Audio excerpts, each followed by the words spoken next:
So those are the latest developments here, Jennifer, along East Monument Street. All right, in East Joy Baltimore. Lapola reporting now from East Baltimore, where there has been looting that's occurred there along Patterson Park and Monument.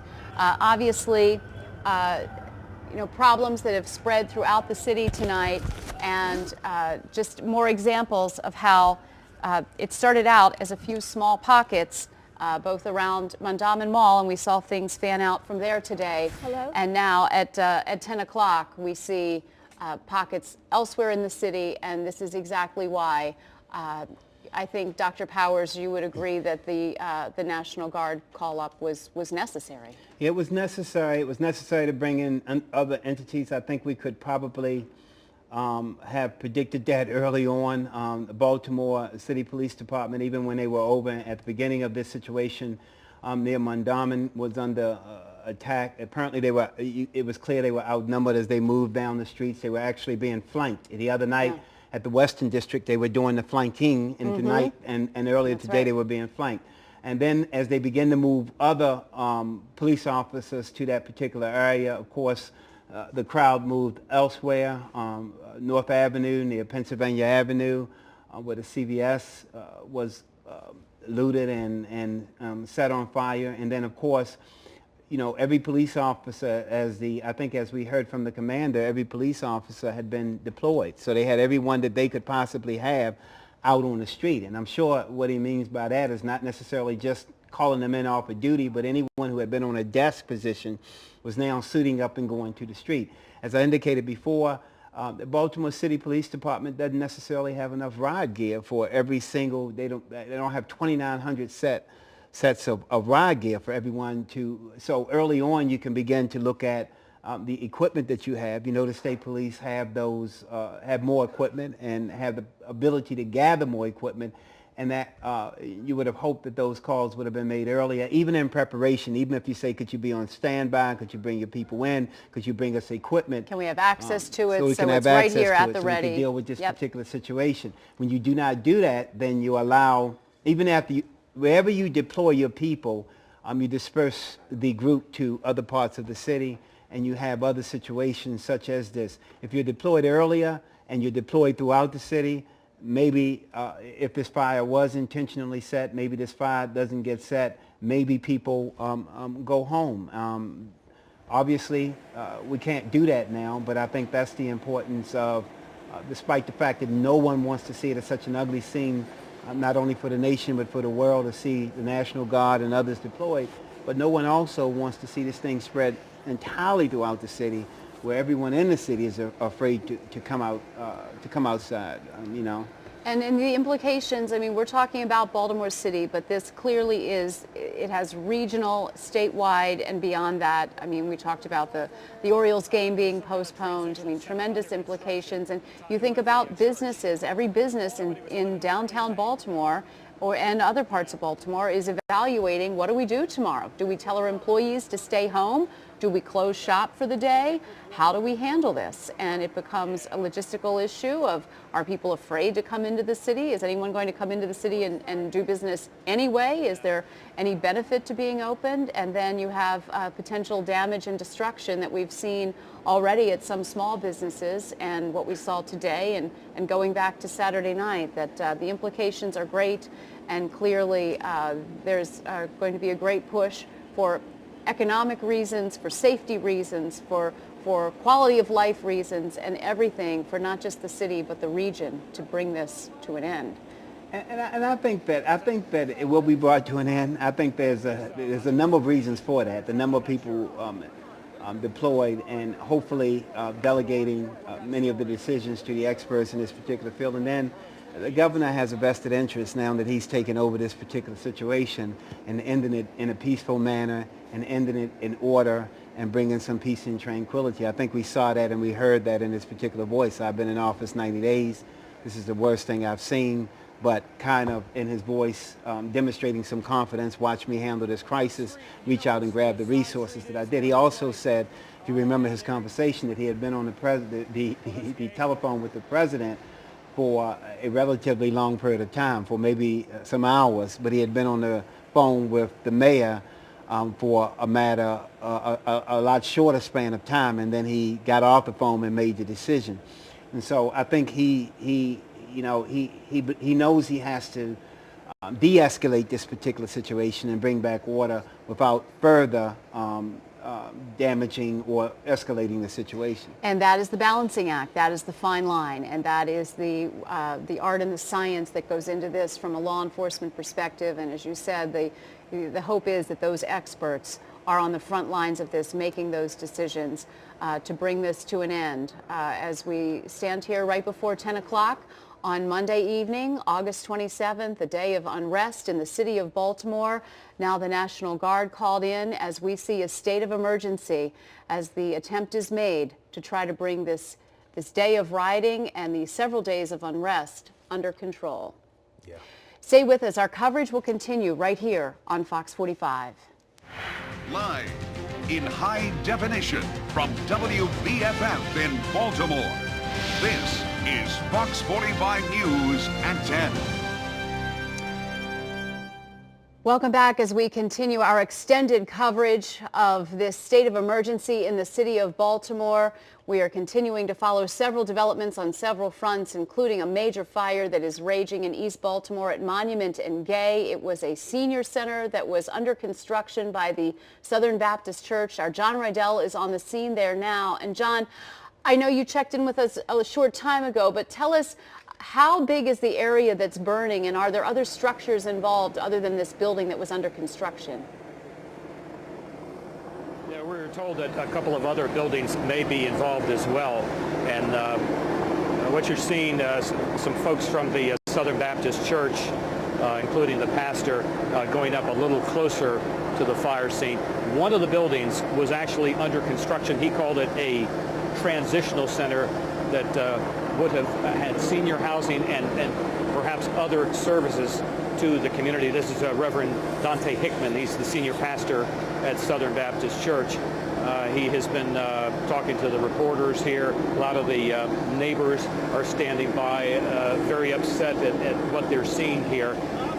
We are northeast of the Johns Hopkins campus, perhaps about a mile or so northeast of Hopkins, Gay Street on the south, East Monument, and we're actually standing on North Chester Street at this time. Dozens of firefighters on the scene, and obviously they've certainly got their work cut out for them. We're seeing flames in one of the buildings. One of the neighbors told me that they believe that a local corner convenience store has also gone up in flames. So a lot of bitterness.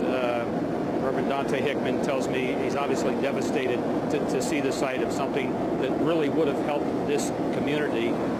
But as a man of faith, he says that somehow they're hoping to make something better of this and rebuild. He just wants to find out what really happened, and if in fact someone said this, why in the world they would do that. So again, dozens of firefighters here, and looks like they'll be here for many hours. Very upsetting, for sure, to see a community where a church was trying to do a good thing and to bring help to people that need it in that community, and to see that work go up in flames tonight, obviously very troubling. Yeah, John Rydell out there reporting at the scene of this massive fire going on. We're going to go to Joy LaPola now. Fox 45's Joy LaPola is out as well, covering. Joy, can you tell us and our viewers where you are right now and what's happening? Kai, I'm at the intersection of East Monument Street and Patterson Park Avenue, where we just had a fire break out just down the street here. You can see since the last time I talked to you, that fire broke out. We have about 5 to 6 fire trucks down there right now. The ladder truck is fully extended. I'm told that the fire broke out on the rooftop. Again, this is a new fire. Earlier, I was told by one fire official that prior to this one breaking out, there were 5 active fires across the city firefighters were responding to. As for the police presence here, you can see that part of Patterson Parkway is blocked off, and here's why. Take a look over here. You can see where this business has been broken into and looted. Look at all of the items here along the sidewalk. We've got shoes, hangers.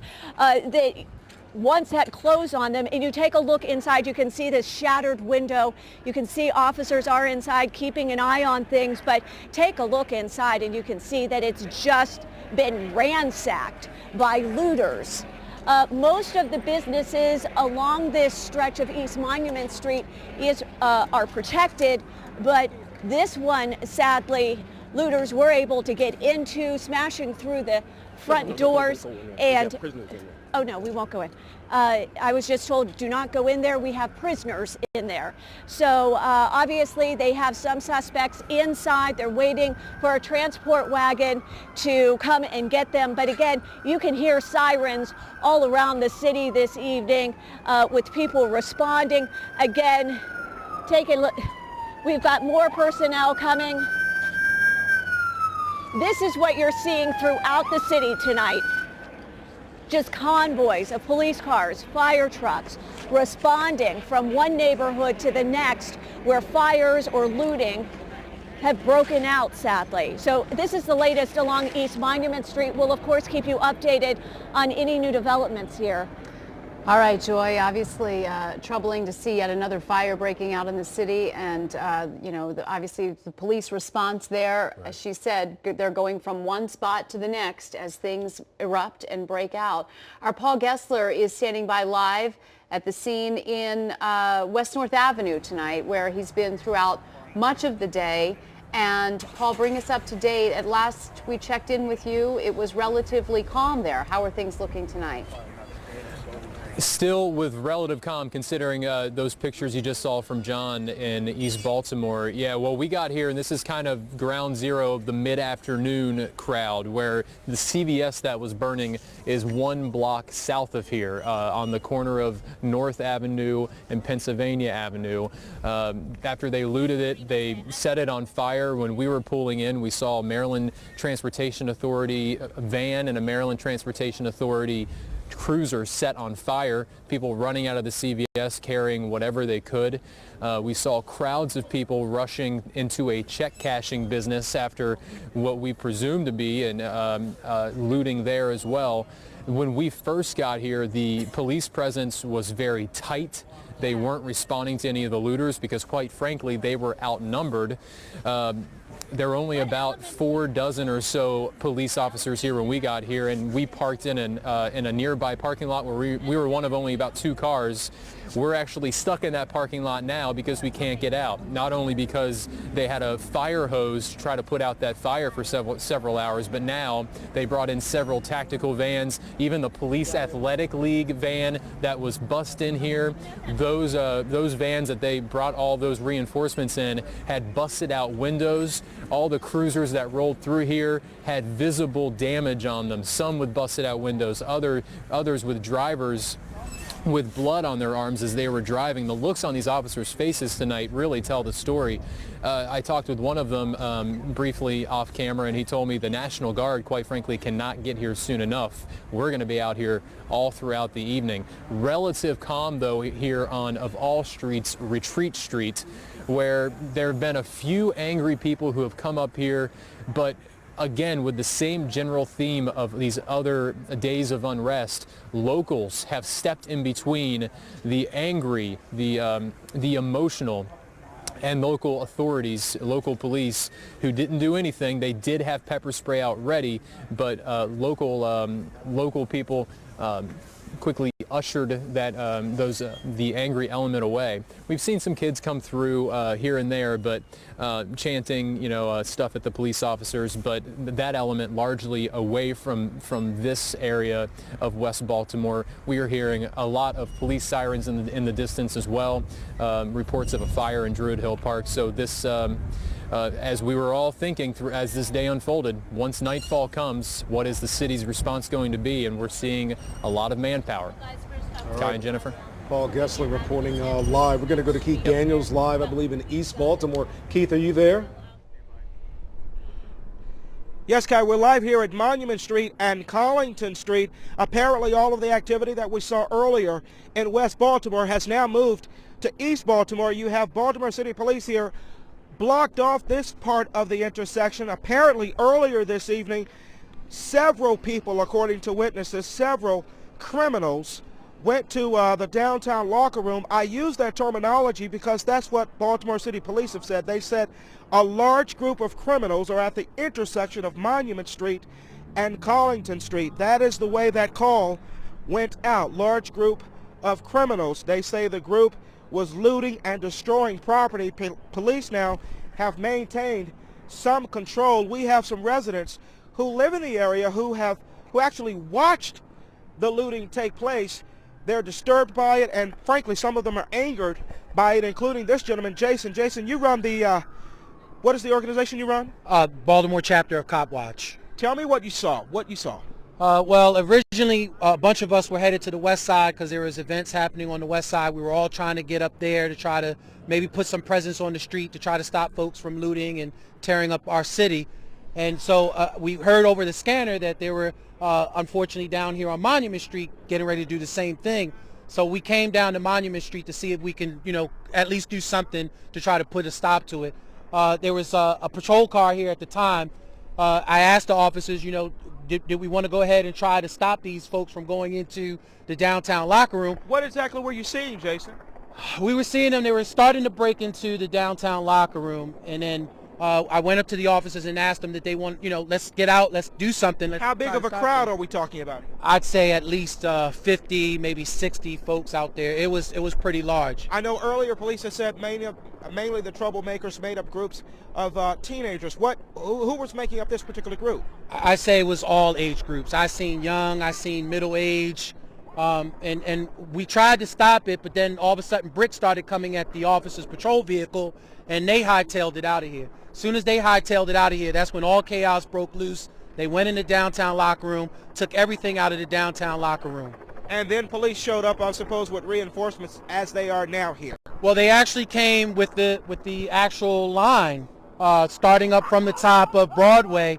You could hear them pounding the batons and coming down the street. It was that presence that eventually made everybody move further down Monument Street and away from the incident. And what is the name again of the group that you're the Baltimore chapter of Cop Watch. We've been fighting for this for quite some time, trying to get justice for Freddie Gregg, Anthony Anderson, Tyrone West. Allow us to do what we have to do. Allow the organizations to do what we have to do to keep them accountable. Don't take this on your own hands. Don't come out here and destroy the neighborhoods, destroy the businesses. Downtown Locker Room gives back to the community. They do food, they do clothing drive, book drive during the school, back to school time. It's important to keep these type of businesses safe in our community because they do right in our community. Destroying the downtown locker room is just a travesty. It's got to be a disappointing day for you. Like you say, your group and so many others have done and rather do so much for the community. So when you saw these this kind of criminal activity breaking out, how did that leave you feeling? Disappointing. Had to be disappointing. It's a setback. It's disappointing. We've been fighting. We've been trying to work with Commissioner Batts. We've been trying to work with the different organizations. We've been trying to work with the mayor's office. We constantly speak to Councilman Young, Councilman Carl Stokes. We constantly have been fighting on this issue since 2008, 2009, a lot of us have been out here. Allow us to do our job. Allow us to work for the community and fight for police brutality and police injustices in our community. Well, Jason, thank you so much for your time. He called it a very disappointing moment. Looters, criminals, police say, breaking into this business that, according to Jason, has meant so much to the community. Baltimore City Police now trying to keep control, trying to keep people from, frankly, breaking the law here. That's the latest now here in East Baltimore. Back to you guys in the studio. All right, Keith Daniels, thank you for bringing us up to date. That interview with Jason, who says he's from Baltimore Cop Watch, an organization fighting for justice, in his words, for Freddie Gray and others. But clearly he's indicating this is not the way to do it. And we are continuing our coverage here on Fox 45 News tonight. We'll be back in just a moment.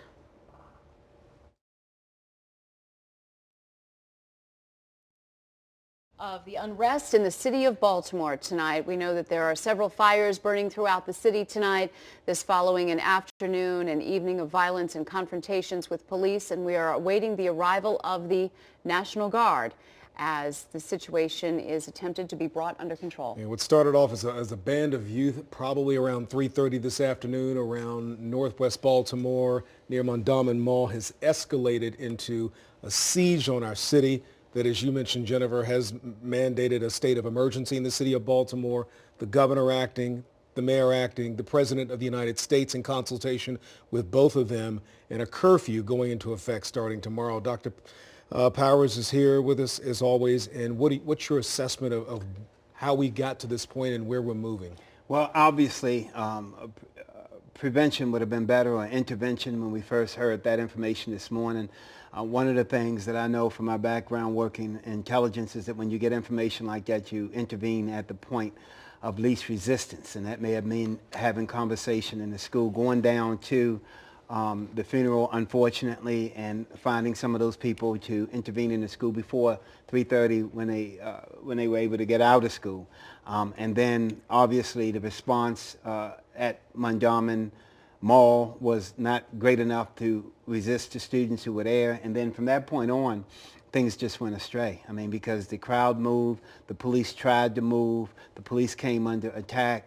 I think 15 officers ended up getting injured at some point or another. Now we're seeing a different kind of response, because even with these fires being set and as this is being spread over into East Baltimore, police are moving in convoys now. Earlier today they had a number of police cars that were beat up, smashed, windows smashed out. We saw cars sitting alone where police had responded, got out of the car, and barely got out of the situation before getting harmed. Now they would rather abandon. Remember, I think one of the citizens who was just speaking earlier said that, you know, there was a police officer there. They went into the downtown locker room and he got out of there until he could get reinforcements. I think they've learned those lessons from earlier today. So we're seeing more of a strategic approach now after the fact, and we're still waiting for the National Guard, not just to add more resources to the city, but for those officers who have been standing up all day. If you notice those officers standing with the shields, there's no chairs out there. So fatigue sets in, and then you hope there's not another major explosion before the National Guard can get here. Are you surprised that at almost 10:30 at night we have yet to hear from Police Commissioner Batts today? Yeah, I'm a bit surprised at that. I think he has to understand that his role, I know he's back in the room, he's planning, he's giving directions, but he also, public safety involves providing a calming effect to the public, and they just need to see your face, even if it's for 2 or 3 minutes. You can have other people do the updates. I'm surprised that we've only had one press conference out of the mayor's office, not necessarily just a press conference, but people constantly updating us on what's going on in coordination with the governor, how close the National Guard are they coming in town, because maybe people who hear that, who are out involved in these acts, or other people who have contact with them can say that. So communication, again, we've been using transparency a lot over the last 2 weeks. Communication and transparency at this particular point could be actually helpful strategically. Right. Mayor Stephanie Rawlings Blake, I was going to say, did give a news conference earlier. This is from like 8:15 this evening. This is from the Office of Emergency Management, which is coordinating what's going on in the city. Let's hear from Mayor Stephanie Rawlings Blake from earlier. Thank you all for being here this evening. What we see tonight that is going on in our city is very disturbing. It is very clear there is a difference between what we saw over the past week with the peaceful protests, those who wish to seek justice, those who wish to be heard and want answers, and the difference between those protests and the thugs who only want to incite violence and destroy our city. I'm a lifelong resident of Baltimore, and too many people have spent generations building up this city for it to be destroyed by thugs who, in a very senseless way, are trying to tear down what so many have fought for, tearing down businesses, tearing down, destroying property, things that we know will impact our community for years. We are deploying every resource possible to gain control of this situation and to ensure peace moving forward. I've been in contact with our governor, and he has agreed, and I have requested, and he has agreed to deploy the National Guard. As soon as they are available, they will be immediately deployed. We've ordered a curfew be in effect, instituting tomorrow the curfew citywide, 10 p.m. to 5 a.m. Again, there will be a citywide curfew, 10 p.m. to 5 a.m. This preliminary curfew will last for 1 week and be extended as it is necessary. Let me be clear, we already operate under a juvenile curfew, and those young people who are 14 and under have a 9 p.m. curfew because it is a school night. Over 14 is 10 p.m. That is tonight and every school night. Again, we have ordered a curfew to be instituted starting tomorrow, 10 p.m. to 5 a.m. And we've also activated the Emergency Operation Center to be available to have a administration-wide response to the incidents as they occur. I want to thank City Council President Jack Young for being here. I want to thank Councilman Brandon Scott for being here. Also, Councilman Eric Costello. I want to thank Kiefer Mitchell for being here on behalf of Governor Hogan and for all of your work coordinating this response. I'm going to ask Colonel D'Souza to speak, and then I will ask Council President. All right, that was Mayor Stephanie Rawlings Blake from about 2 hours ago, her news conference describing the response to this violence today, the activation of a state of emergency and bringing in the National Guard.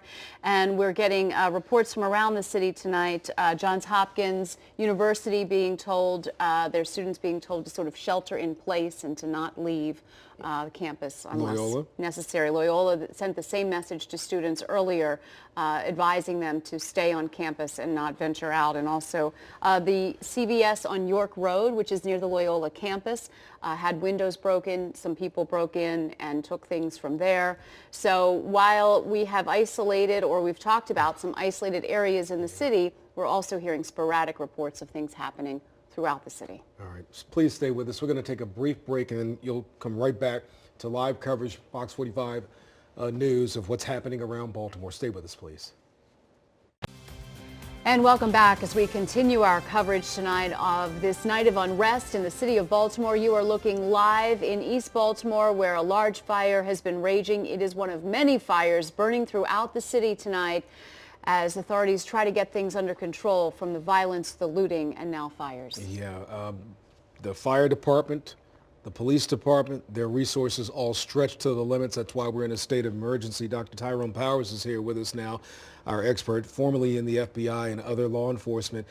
As you look at this, can you give us some analysis and perspective of the riots in '68, but also what happened following the Rodney King beating, and also what's happened in other cities around the country when unrest like this has happened? Yeah, if you look at this particular situation, and thankfully it's not as bad as the riots in '68 or even the Rodney King situation. In that situation, you had individual citizens being pulled out of their vehicles as they rode through the city. Earlier in the city, as we watched, students were moving out of the way so that our vehicles could drive by. All right, we have to go to Joy LaPola, who is standing by live in East Baltimore, where we understand there is more trouble happening. Hello, Joy.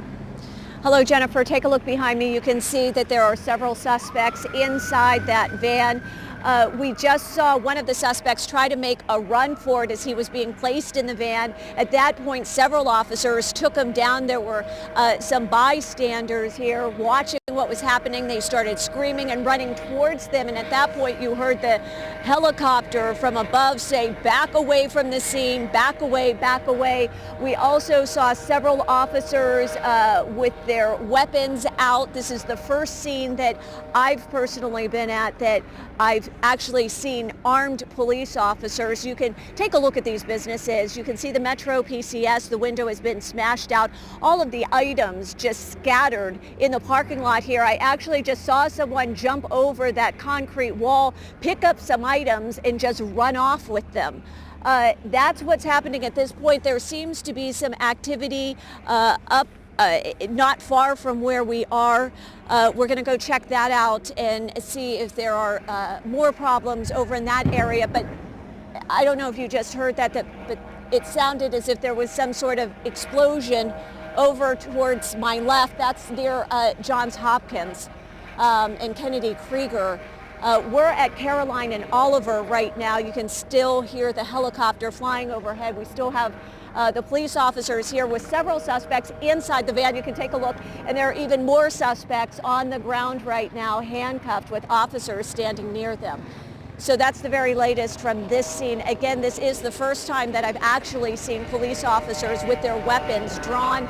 They didn't fire those weapons, but definitely you get the sense that things are stepping up a little bit as far as the intensity level out here tonight. Jeff, all right. Or Jennifer? Joy, stay safe. We did hear that noise that sounded like some kind of explosion, and then Joy mentioned the first time that she's seen officers with their weapons drawn in this situation. So again, a sign of an escalating situation. And as we got later into the night, we discussed this earlier, the dark brings on a whole nother element. And I guarantee you that many of the people who are participating in this in East Baltimore were not in the West Baltimore incident. The news is out.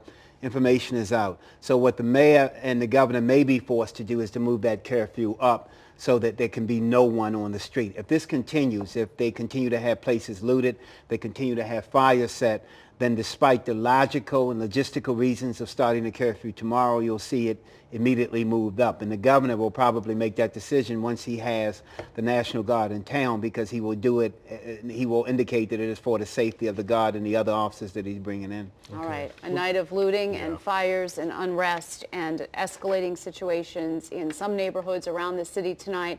We're continuing our live coverage of this night of unrest in Baltimore. Stay with us. We'll be right back. Welcome back as we continue our coverage live in the city of Baltimore tonight, looking at an aerial shot over Baltimore and now the scene of a fire on the ground. This has been the issue that we've been reporting on for the last hour. We have seen the unrest. We see someone pelting a vehicle there with objects, and the fires burning in trash cans.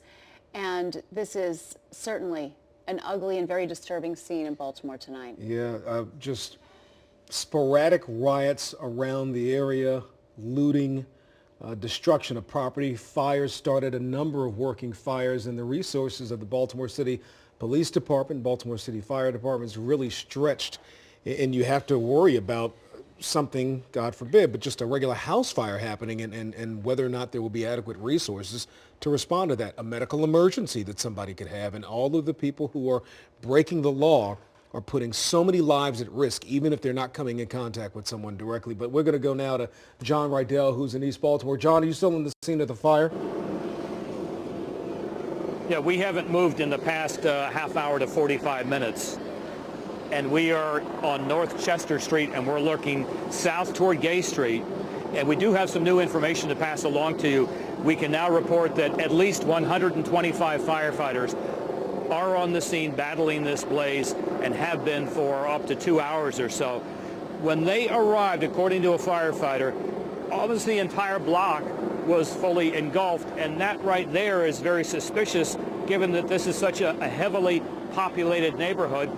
We're about a half a mile south of East North Avenue. Now, the main building that you see was supposed to be a transformation center that was being constructed by members of the Southern Baptist Church. Their church is right across the street. They have been working on this for quite some time. It was to have senior housing and other services for this community. Now, we did speak with Reverend Dante Hickman Sr., who is the pastor here. He spoke to reporters a little while ago, very distraught. Just that what he's looking is he's looking south here. Members of his church are in the church building right now discussing what happened. And just a very, very sad scene out here. Again, too early to determine exactly what caused it, but I think the feeling in the neighborhood is that they certainly know that this could not have been accidental. Kai? All right, John, thank you. John Rydell reporting live from East Baltimore. A large contingent of firefighters there, 125 firefighters on the scene for about 2 hours now fighting that massive blaze. I mean, that is a tremendous commitment of resources. And, you know, making the point that Kai made earlier, anyone else that has a medical emergency in this city tonight and the resources are strapped thin, I mean, that is a dangerous and sad situation. Strategically, they'll start bringing in fire companies from outside the city and other locations, just like they're doing with policing. Those firefighters and EMTs have already been put on alert, probably as far away as Anne Arundel County and far as Carroll County. They'll be bringing those people in. They're on alert. And they're probably moving in this direction, or at least calling people in right now, because they know that the resources are stretched with the Baltimore City Fire Department. And again, that personnel, just like the police personnel, are being galvanized to deal with this particular situation. You're probably getting offers of help as far away as Pennsylvania and other places that'll come in. We're going to check in again with Joy LaPola, who is live in East Baltimore tonight, where she has seen some looting and some arrests, people taken into custody right there at that shopping area. Joy? Jennifer, and take a look over here. You can see there are still suspects sitting on the curb waiting. That transport wagon that we saw earlier, it's already left the scene here, but this is basically what you're seeing throughout the city, is that you have so many people right now being taken into custody that you were mentioning how resources are really stretched. One of the resources stretched this evening are certainly the wagons to transport people who have been taken into custody by police. If you take a look over at some of these businesses, you can hear the alarms still going off, but inside one of the shops, you can see that it's just bare. There is absolutely nothing left inside. A lot of items are scattered across the parking lot, as I mentioned earlier, and there are still people periodically coming into the parking lot, actually picking up items and then running off with them. One of the workers at a restaurant not far from here told us that this parking lot at one point when the looters were here was just full of people as these businesses were being ransacked. So that's the latest from this location here in East Baltimore. Jennifer? All right, Joy, thank you for bringing us up to date. We have word that Freddie Gray's family is expected to speak at 11 o'clock tonight, about 22 minutes from now. Of course, we will be on standby for that and bring that to you as soon as we can get it. Obviously, they are likely to call for an end to what is happening tonight, to call for calm, to call for peace, which they have been consistent in doing since going back to the weekend when trouble started. Yeah. They will need to do, and then the call from help has to continue to go out from those in the religious community. Obviously, with a church on fire, or part of a church, or an extension of a church on fire, that makes things even more difficult, but they will be asked to come out and intervene in this. And of course, everyone's asking the question now, how far out are the National Guard? And even the police officers who are out there. Said they can't get here soon enough, was the quote that we heard from Joy. Our crews continue to really canvass this city and this area, moving to wherever the situation is. We're going to go back to Paul Gessler, who's live in West Baltimore, at the scene of where this really mushroomed beyond control, and where we knew this was a much bigger problem than it seemed up around the Mondawmin area. Paul, what's happening where you are? Yeah, well, we're between both ground zeros almost. Mondawmin Mall, less than a mile north of here, and of course that CVS that was looted and burned just 1 block south of here as well. Things have calmed down here, but we're getting a sense really of just how many resources this city and the area is using tonight. Baltimore City Police have nearly tripled in size within the first hour that we were here. Then we saw Montgomery County, Prince George's County, the Maryland State Police. The list of agencies just ballooned, of course. Now we're getting a sense of the city agencies who will be working on overdrive, and it's Baltimore City Fire Department, really. We've seen a lot of firefighters in the distance. Here locally, of course, they are going to be working throughout the night, as you've seen from all these pictures. I want to show you just a few things that have developed since the last time we checked in, of course. All these police officers now have food and drink. That's something that they were waiting on for a very long time. They're starting to get reinforcements. And also, a group of young men came and put a flag in the fencing here where they are building. So this is a sign that of the revitalization here on Pennsylvania Avenue, and a sign of really the strength that hopefully can come once daybreak comes. But really right now, a quiet scene in what was in between two afternoon ground zeros, Kai and Jennifer. Okay, thank you. Paul Gessler reporting live from West Baltimore. That line of police officers still holding, but as Dr. Powers has talked about, getting some reinforcements, concerned about fatigue setting in. Right, fatigue setting in. They will not get to go home, even with fatigue setting in, but to have someone else on the front line to be more alert will be extremely important so that these officers don't get hurt. Because this is when you get hurt, too, when the fatigue factor set in, emotionally and physically fatigued. And even the food can't necessarily take that away. It can replenish you, but you've been out there all day.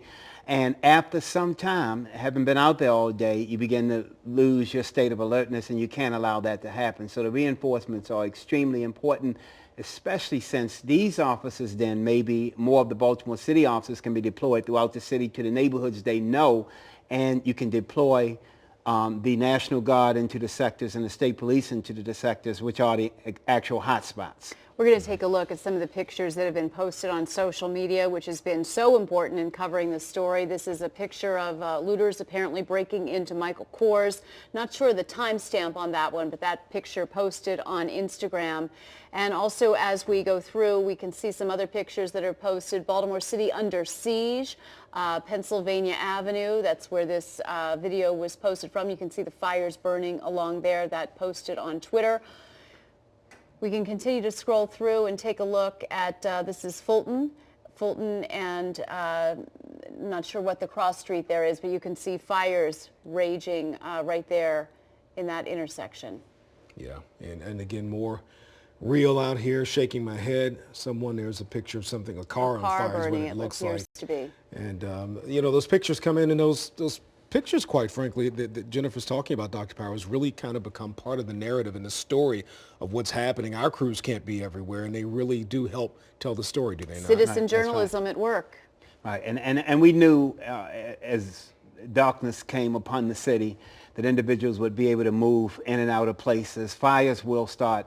At that particular point, we had fires during the day today, but now people believe they can move in and out without being seen. We saw the arrest being made a little while ago, but that will probably increase, unfortunately, until reinforcements get into the city, put a greater light on things, because people believe, whether it's true or not, that they can move more stealthily when there is when under the color of darkness. And hopefully, again, we can get this thing under control, bring order back to the city, deal with the issues at hand. But again, it's going to be a week-long event. At the very least, it's going to be a week-long event. And now discussions are going to be held even at the federal level as to when to release those reports. That may no longer be the decision of the Baltimore City Police Department, because there will be some strategic concerns put in place in saying before this can be released, we have to have operations completely put in place to deal with whatever may come. That's a very interesting point that, you know, we've been assuming that come this Friday that what we've been told, the police department will then hand over that investigation to the state's attorney's office. But at this point, sort of all bets are off on that front, because they want to bring this under control and want to make sure they have a game plan to deal with things. And so the timeline that we've been told would happen may not. Which would counter what some of the protesters have been saying. We want more information, we want it released. So now strategically, what will become more important is putting the resources in place to deal with whatever reaction, and then the timing of the report will be based on that. And we've seen that in other cities, but we had a definite time for the report on this particular Friday, which probably means nothing at this point until the governor, the state police superintendent, the mayor of Baltimore, the Baltimore City Police Commissioner, and federal authorities, because I'm telling you right now, there's conversation going on with the FBI office in Baltimore is not quiet tonight. The special agent in charge of the Baltimore City Police officers have called agents in, and they are involved in this particular situation, even though they're behind the scenes. Yeah, we're going to take a break. We continue to bring you live. This is recorded from earlier the day, but Fox 45 continues to bring you live coverage of unrest in Baltimore tonight. We're going to take a brief break, and we'll be right back.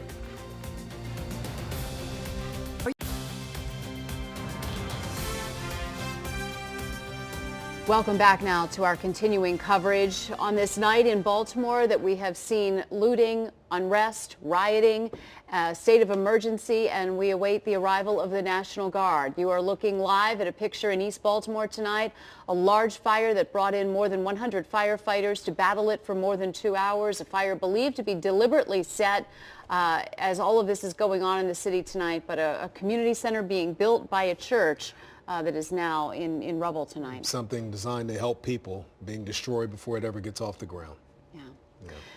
We are continuing to cover various areas around Baltimore City tonight. And Dr. Powers, I know you said that things have, there are predictions that you can make when you know that this gets out of control, and these fires like this one, a car burning, as we see unfolding live right now, is really no surprise once you reach the point that you've lost control of the situation. Yeah, I think you can say, I think we can all honestly say we're disappointed, but I cannot imagine that experts in this particular field with the Baltimore City Police Department or with other agencies can say that they're surprised by what's taking place, because history dictates that, and certainly of a city on this side, you look at the socioeconomic status, you look at what's the fact that the Department of Justice was at Coppin State University recently, and they even said it was kind of people were upset and they were angry even when they spoke there. So I think you can almost predict, or you have to.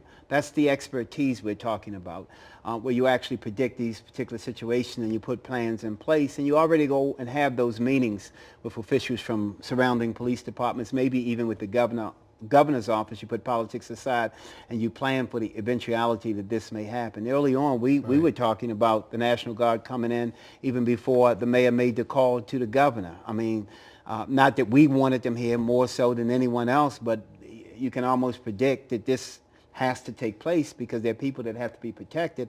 And as we start losing daylight, there becomes a greater sense of urgency. And you can't have 29 members of the Baltimore City Police Department out in force all the time and still be handling it and not be outnumbered by the crowd. You're looking at that car fire burning on the right-hand side of the screen, and it just, as you were talking, Dr. Powers, just exploded. As you mentioned earlier, cars have gas tanks, and inevitably, if left to burn, that's what we will see. And this scene has been repeated several locations around Baltimore City tonight.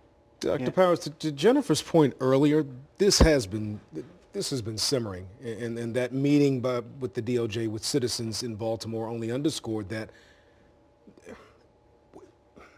Was this likely to happen at some point or another? You had to plan as if it was likely. The experts, the individuals who are not involved in the politics, who do not have to go and get press conferences, they have to sit and plan about what is likely to happen or what could happen. And as I indicated before, being prepared is not being paranoid, and being cautious isn't being scared. So if I'm a commander and I attend that event at Coppin, I see what's going on with the protests, and I know, no matter what anyone else is saying, I know that the individuals who are well-meaning that hold peaceful protests cannot control all the energy in this particular city, and especially the young people in this city who are on edge anyway. And just because lawbreakers would go out and do this and aren't connected with peaceful, law-abiding protesters doesn't mean that you can't plan for people doing things like this, correct? Yeah, you have to plan for it. You have no choice but to plan for it. Even if you reluctantly do so, you hope it doesn't happen. You don't want to have to engage the community in that way. You want safe communities with healthy police-community relations. You still have to protect and serve. Because so you have to come up with record. protection plans. Right. That's correct. Mayor Stephanie Rawlings Blake tweeting just about a minute ago, "This is one of our darkest days, but I am confident that the will of good can overcome the destructive interest of a few." So talking about the will of good tonight, of course, it's also going to take the will of law enforcement and the National Guard and many resources to overcome this. And strategy and planning, and again, with a mind's eye towards the fact that this, we have some more revelations to come over the next week or so, and maybe even further into the summer. I mean, hypothetically speaking, let's say someone, whatever the charge, it could be a very minor charge, and they decide to go to trial, then that's going to take us into the summer months. So strategically, the court system has to plan, maybe not to hold that trial until the winter months. All that can go into planning, and what I'm saying is there's a math to these particular events that people who are experts should be dealing with, putting all politics aside. And the commissioner is well aware of that. All right, Adam Yosem is at Fulton and North. We're going to check in with him. Adam, what do you have? Do we have Adam? We saw him flashing in and out there with the color bars, but he is on the scene of a situation there, again, at Fulton and North. You can see he's a few blocks up from that car fire. Yes. Okay. Do we have Adam? At the same time that Baltimore... Hello. Go ahead, Adam. Sorry, we were on our way somewhere else. We actually saw Baltimore police tweet out about this car fire around the same time we came. Like we said, we've been here for about 10 minutes. We are a few blocks removed. We have seen some helicopters circling the sky at one point, illuminating down on the car on fire, but so far we have not seen any police presence or fire department presence. We're also seeing vehicles driving on Fulton Avenue, past North Avenue, trying to maneuver themselves around the scene. When we drove past, we also saw something else on fire to the left of the scene. Also seeing people walking out with merchandise. We have people looking out from their row home telling us not to get any closer than what we are. We're right by our vehicle, but as you can see, that car completely gone, engulfed in flames. It was worse when we got here. I want to send it back to you, but it's once again North Avenue and Fulton Avenue. We have a car on fire, people in the street, drivers trying to circle and maneuver their way around that area. All right, Adam, thank you for bringing us that scene at Fulton and North right now. This tweet coming from the Baltimore City Police Department. We are continuing to redeploy officers across the city to ensure everyone remains safe. That's kind of been their mantra. That's kind of been the message that's been going out all day long. Unfortunately, we're not seeing necessarily the situation getting any better in response, and it just begs that those additional resources are needed, and they're needed now. And nor are we hearing really, and you all mentioned this earlier, from Police Commissioner Batts. Everything's being done by proxy right now, so it's a news conference that happened, it's almost 11 o'clock, so almost 3 hours ago. And the citizens of Baltimore, other than the news, really don't know what's going to happen from a legal standpoint, from a policing standpoint, tomorrow into the next day. They've heard something. They're hearing us talk, but they're not getting any kind of updates from those officials. And I wonder what kind of mechanisms need to be put in place so people really can hear directly from those officials. Yeah, and I think those mechanisms should be put in place. I'm wondering now if the police commissioner is waiting to hear from the state police superintendent, because the governor was so crystal clear that he was taking over this situation completely. But either way, someone needs to communicate something to the public who are living in fear tonight, because, you know, the attack earlier was directed towards the police, and we saw that. We didn't see cars burning that didn't belong to the police. The attack was on them. I feel like we need to see him. We know he's busy. We know he's got his hands full tonight, but I agree with you. I feel that the city needs to see its police commissioner address this sometime before 11 o'clock tonight. It's been a very long day, it's a long day. I think just that would have some calming presence. And we saw that impact the other night when we sat here and watched him walk into the Western District, begin to give some directions, begin to point, begin to ask questions, and the situation changed like after he was there. Extremely powerful images of him walking in, taking command of that situation, and delivering some very strong cues of let's move. And you know, that was a very powerful message that was sent and that was broadcast on our air to this city. And there is a lack of that tonight from him. I do believe, though, that when the National Guard comes into the city, we will get more updates, and we will get stern reminders of what is going on in every particular situation, how people are being deployed, and how this curfew is going to be operated. I do believe that even when they move in, that despite what the mayor said, they will be they will move up this particular curfew, because if you're having cars burned all over the city, the right way, give people time, give them notice, tell them tomorrow at 10 we're going to implement this particular process. But on the other hand, sometimes because of these fluid situations, you don't get the luxury of doing that. And I do believe that the National Guard is not going to have people running through the streets as they try to take and hold particular areas of the city, nor are the other entities that are coming into the city, because they're going to believe at this particular point, anyone that's out on the street tonight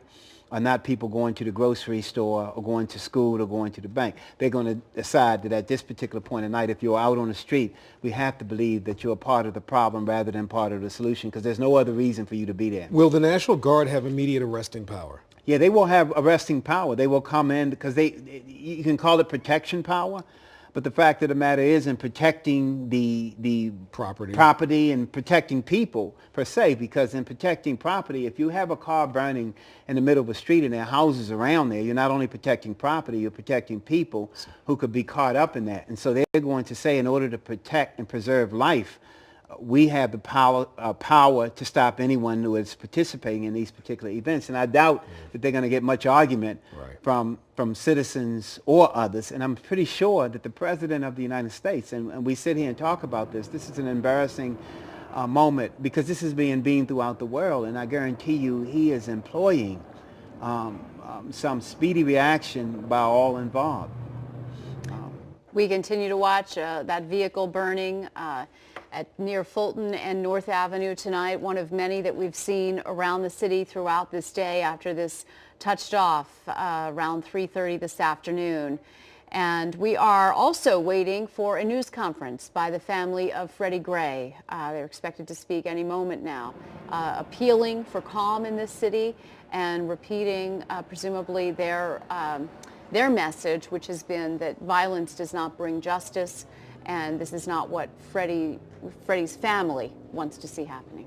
You know, we've focused, and rightfully so, a lot on the law enforcement officers who've been hurt, maybe some 15 tonight. Some of the injuries pretty serious, and we have not heard, and we hope that there have not been large numbers of or citizens in the process. I'm looking at this car fire, and we were certainly hoping that there was no one connected to this who was hurt. We don't know that, but it's in the middle of an intersection, so we don't have any way of knowing at this given moment. We hope that's not the case. And we saw earlier that Reverend Jamal Harrison Bryan talking to the media that he was going to go out and deploy people from his congregation and other congregations and from the Nation of Islam. But you see how quickly this thing has grown. And as I indicated before, not to keep going back to that point, but it's an important point to make, the fact that intervention earlier probably could have meant a great deal. And the reason why we have to keep, as redundant as it may sound, we have to keep emphasizing that is because this is not over. What about tomorrow, the rest of the week, and to next week? And at some point,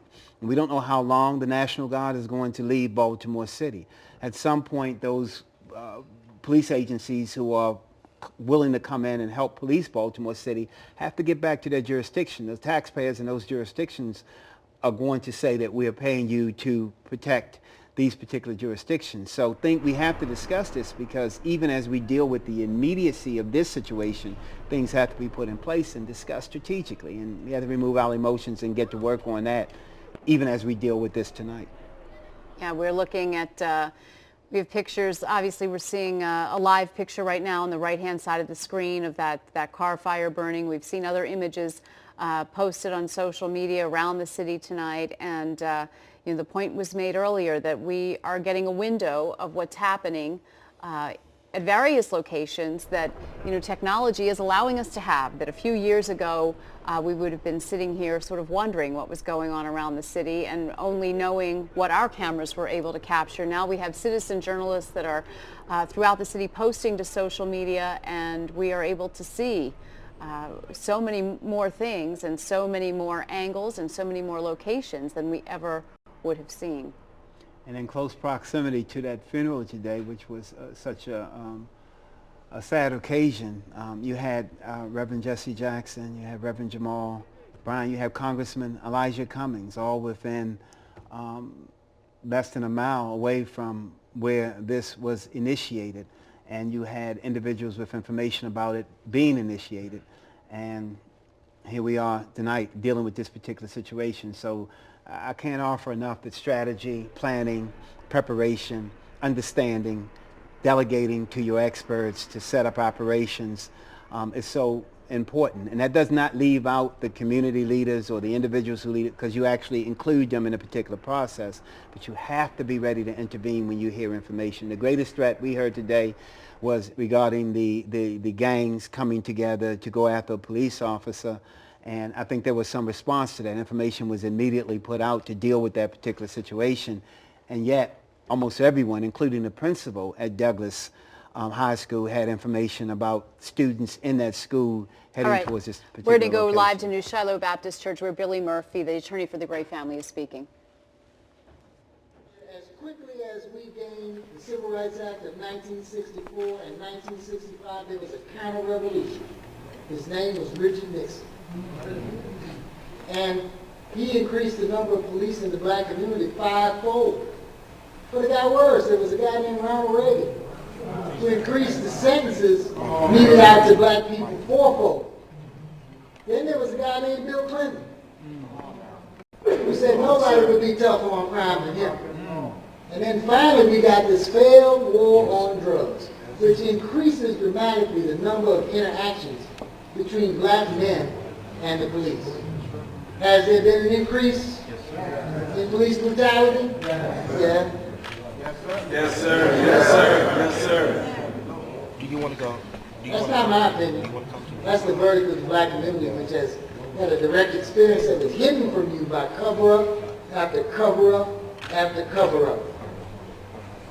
You know, they used to be able to get away with lying about it, and there were lots of people in the establishment anxious to believe them over anybody black.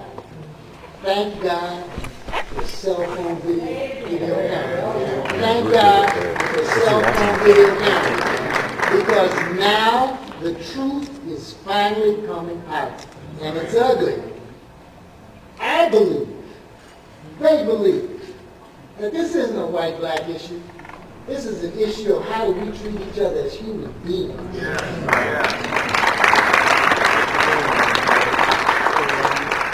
And as long as this is regarded as a white-black issue instead of a human issue, we will remain divided.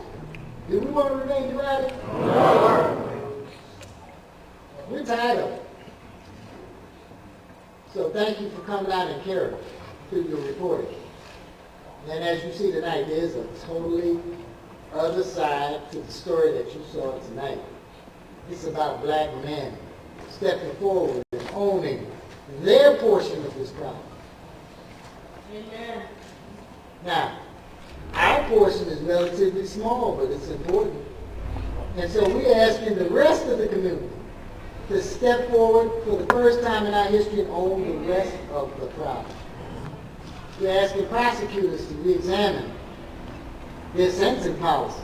They're brutal towards us. They're worse than any country in the world. There's no other country that even comes close to the imprisonment of its citizens as the United States of America. We're asking the police to look at their policies, but we believe that if they have cameras and there is firm control legislatively of the on-off switch and harsh penalties for impermissibly turning those cameras off, that they will work to increase civility like nothing we've ever seen before. We're tired of theoretical solutions and we're desperately looking for practical solutions. And that is a practical solution. Can you imagine if a police officer who would otherwise be inclined to be violent knows that his behavior is going to be recorded in intimate detail? Oh, it'll stop that. Although we do have the case in, what was the man's name in Long Island, Normal? There, the prosecutor pretended he was blind, deaf, and dumb because he represented a community that is so pro-police, so anti-black, that they don't believe in justice. Eric Hunt, I can't breathe. Well, we've spoken tonight. We've spoken with our feet, with our words, and most of all with our hearts. We live here, we love it here. It's not perfect. It's like being in a bad marriage. But we're not interested in a divorce. We're willing to go into counseling with anybody that wants to make it right. But we love this city. And we're here to work as hard as we can and as long as we can to stop us up. This is not going to work.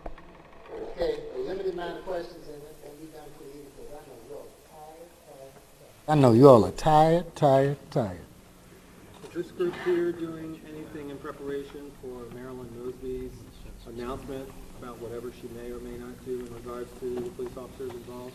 Let me ask you for clarification. What do you mean in preparation? In preparation for any eventuality about what she may decide to do, indict, take it to the grand jury. All these men up here have signed on to patience so that the investigation can be done right. Is that correct? Yes. We don't want to rush to justice. We don't want that. We want justice. We want accurate fact-finding, no matter how long it takes, as long as it doesn't get stretched out unreasonably. We want to know all the details of this investigation so that we can decide as a community what to do next. We're not interested in prejudging the situation. That's what young people do. We're too old for that. We've learned the hard way that you can really be screwed by the missing fact.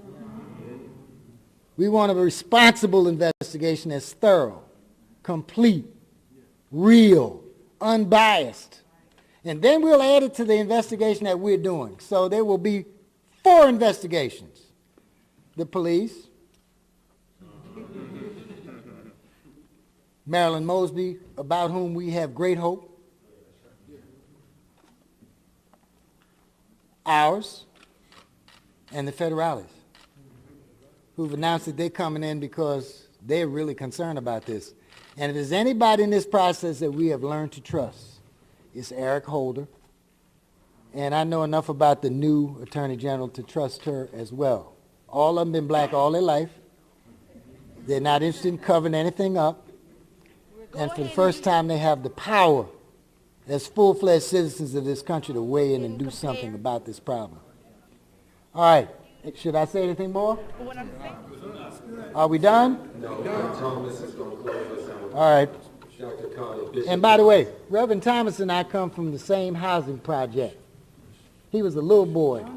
I was a big boy. We do thank all of you for coming, and we thank all of the clergy, men and women, that stand with us, who walk the streets tonight to try to make sure we could represent more than just with our words, but with our feet and our bodies.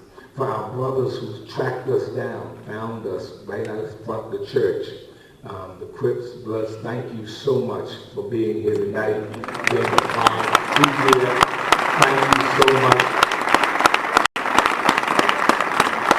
They found us. They located where we were, came and made it clear that they too have a vested interest in protecting this community, and they stood with us and they stayed tonight so that we could speak as one united voice, and we are appreciative of that. And we will all continue to do our work. I would be remiss if I did not, on behalf of all of the clergy, thank Pastor Harold Carter Jr. who initially gave us the call. It is highly interesting that we started this day here in New Shiloh for the homegoing service of the loved one of these wonderful family members who are before us tonight. And we thank God one more time for now, not only the life, but the memory of, as we celebrate still, at least I'm still celebrating his 25 years, and that is Freddie Gray Jr. Let's put our hands together one more time. And again, I want to express appreciation to Attorney Billy Murphy. Show him some love. He's doing phenomenal work, a phenomenal job. And blessings upon all of the clergy persons. I know that sometimes we think that this is a strictly male effort, but there are some females also involved with us here tonight. And I want to certainly acknowledge them as part of this clergy team here before you this evening. One more time, we have to express appreciation to our brothers who join with us here this evening, Crips, Bloods, and any other of our brothers. Thank you for coming. And we have had a conversation. It's not anything that has been an end all tonight. It's ongoing. You should also know that as a part of this effort that brought us out tonight to say that we need to bring peace to this city, to end all of this terrible violence, even in the midst of what has happened tonight, a brother gave his life to Jesus Christ here in New Shiloh. I want to thank God for that as well. Also, we have to express appreciation to the brotherhood. The nation is with us of Islam, and we thank God for their participation, standing in the gap in many ways in a physical sense between looters and businesses in our community, and we appreciate the same. Will you bow your head and humble your heart as we come to the close of this day? Gracious God, our prayer tonight is really just twofold. One, that you will bring rest to the city. Yes. Amen. If my people will call by my name, will humble themselves, pray, seek my face, turn from their wicked ways, then will I hear from heaven. I will forgive them of their sins, and I will heal the land. It's clear that you wanted to allow people to protest. Do you regret that decision now to allow them to protest so freely, or do you stand by your decision to allow people to express themselves in the way you have done? Listen, I am going to protect people's right to protest. The fact that people exploited that does not mean that I do not have an obligation to protect Mayor Stephanie Rawlings Blake speaking now at the scene of one of these fires. She's been asked about her response to this crisis in our city. Would you do anything differently, Mayor? All right. So, Madam Mayor Stephanie Rawlings Blake, addressing the media. So we were watching the news conference at New Shiloh Baptist Church and then switched over to Mayor Stephanie Rawlings Blake, who just arrived there on the scene of the fire. One of the fires burning in the city tonight, and you could see she was briefly asked questions by some of the reporters who were on the scene. But we're going to go back now to New Shiloh Baptist Church as the address and the prayers continue there. That we represent, but we pray a special blessing upon our leadership tonight, and ask that you will give us all patience and peace. And thank you finally for allowing us to share and worship today, because in your presence there is the fullness of joy, and at your right hand there are pleasures forevermore. Bless Brother Jamal Bryant. Bless and keep Brother Ron Owens, and be with us all. And through Christ Jesus we pray, through the power of your Holy Spirit. And all of the people of God said, amen. Amen. God bless you. May heaven smile upon you. Thank you and good night. And we ask you to respect the family's wishes not to be interviewed so that they can go home and get some sleep. All right, that address to the media wrapping up at New Shiloh Baptist Church tonight. We heard from Billy Gray, the attorney for Billy Murphy, rather, the attorney for the Gray family, and then the ministers leading in prayer, calling for patience and peace in the city. Yeah, Reverend Walter Thomas of New Psalmist Baptist Church, a huge church in the city with a big African-American presence. Let's go now to John Rydell, who's alive. John? This fire is far from over.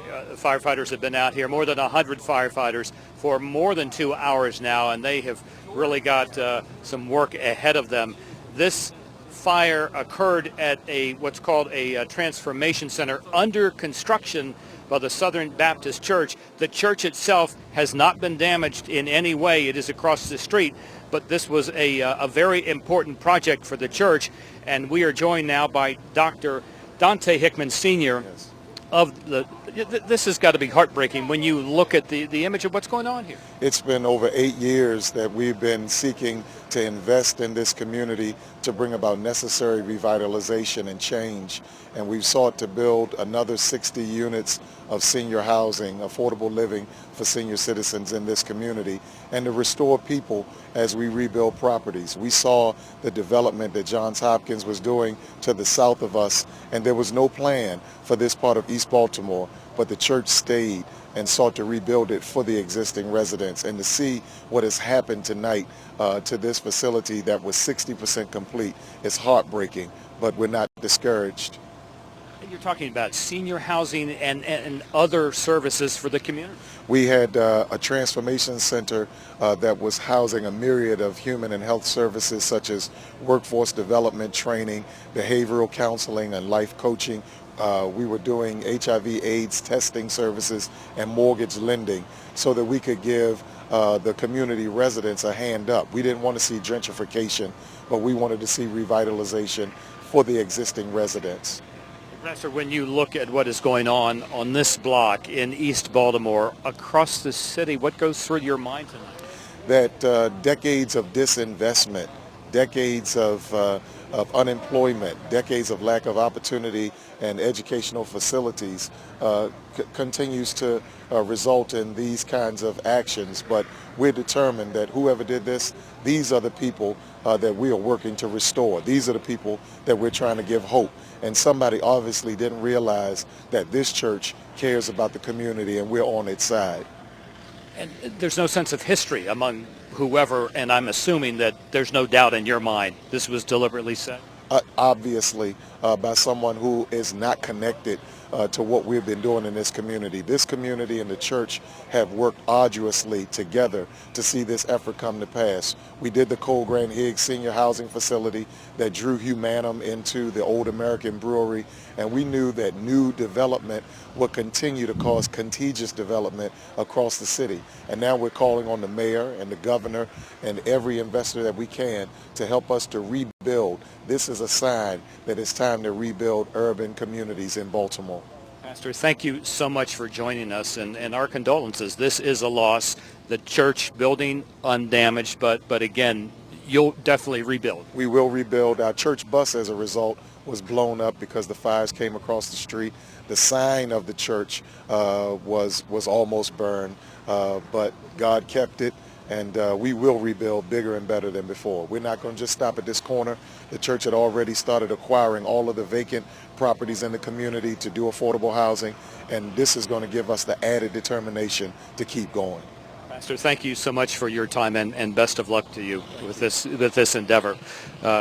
One of the biggest problems here was that it is very breezy, and the embers from this huge fire spread across the street and impacted vehicles, impacted a couple of row houses, and also some other debris down the street. Again, a 3-alarm fire, more than 100 firefighters still on the scene. Back to you. John, thank you for bringing us that heartbreaking story in East Baltimore tonight. And when you talk about the senselessness of the actions that have transpired today, and you see that church that was doing good in their community, that was trying to give back, that had invested time and talent and obviously a lot of dollars.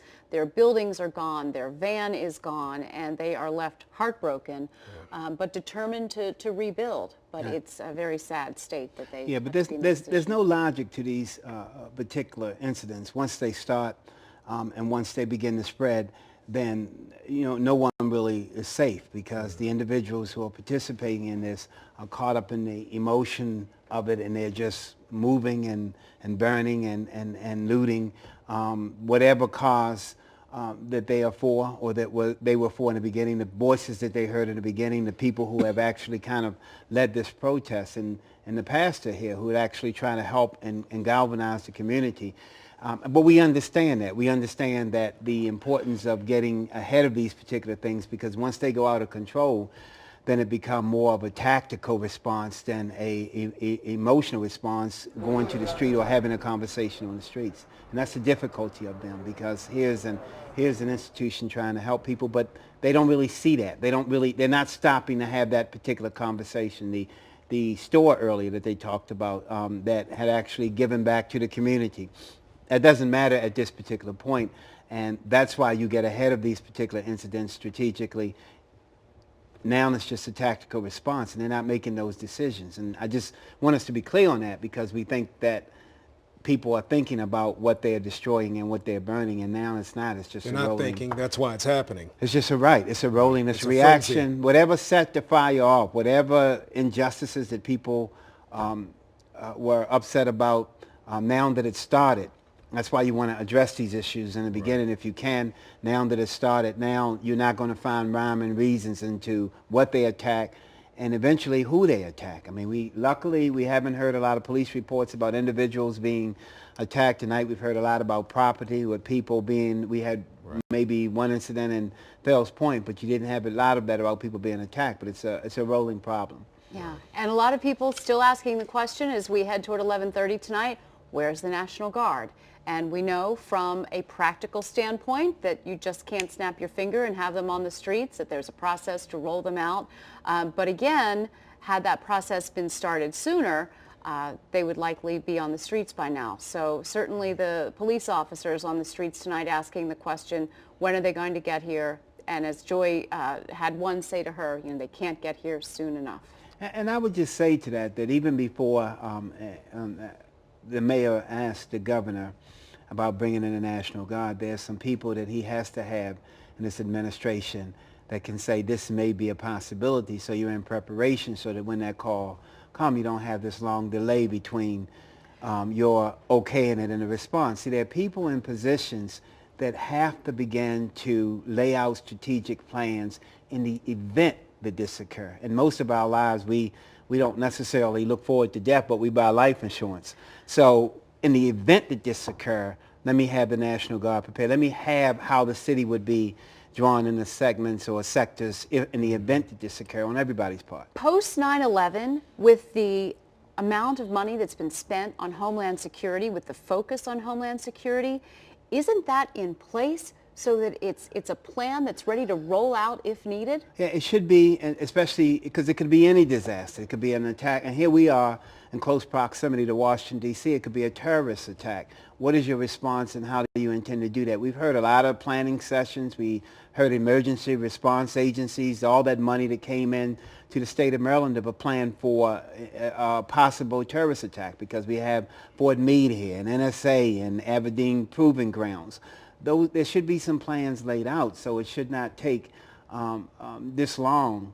You don't want them to respond in a haphazard fashion. If the plans are not there, they're not there, and they'll have to take time to lay them out. But we should not be at this particular point, and this is what I mean by strategic expertise, bringing in the right people. I guarantee you that Major League Baseball, the NFL, with their security apparatus, have laid out every plan for anything that could happen in a stadium about getting their people in and out of the stadium.